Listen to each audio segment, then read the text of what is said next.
Most state education ministers have vowed to fight the federal government's push to change the Gonski funding agreement. The Federal Education Minister, Simon Birmingham, has met with his state and territory counterparts and argued the last 2 years of the Gonski funding model should be ditched. Political reporter Caitlin Gribben has the details. The majority of the states seem to want to keep Gonski, but that's despite the pledge from the federal government to ditch the final 2 years of the model that the previous Labor government rolled out. Now, before this meeting this week, Catherine, the government released some analysis which they say shows that the current Gonski model is inequitable and a new agreement is needed.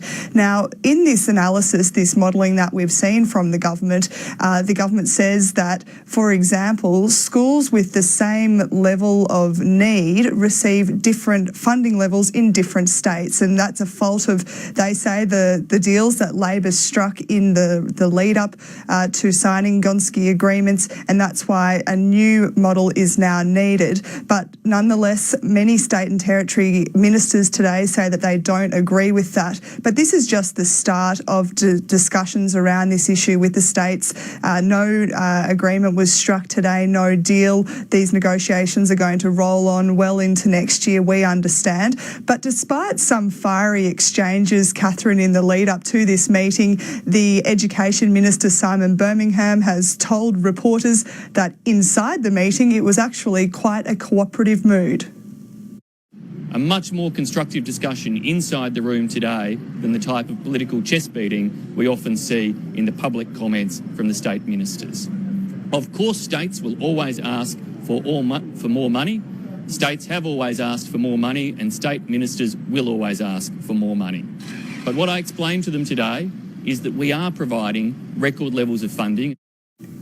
Well, Simon Birmingham called the meeting constructive, but Caitlin, what did the ministers have to say after the meeting?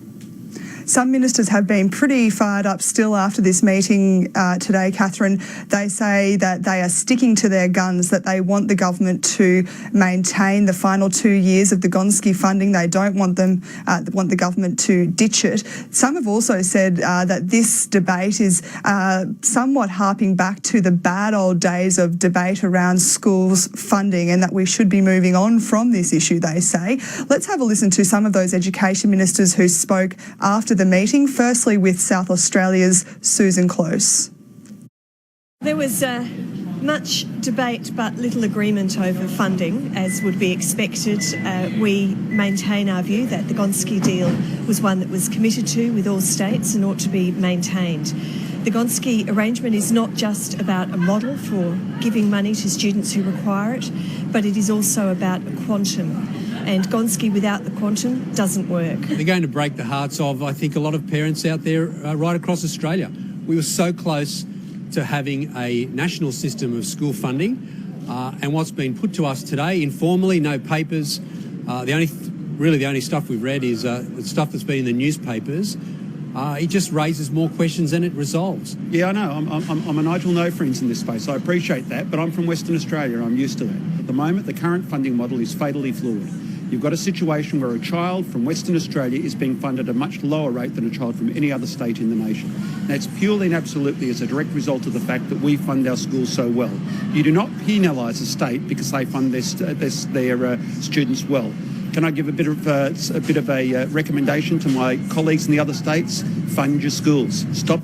That's the West Australian Education Minister, Catherine Peter Collier. Before him, the New South Wales and South Australian ministers after that meeting with the Federal Education Minister, Simon Birmingham, today. Caitlin Gribben there.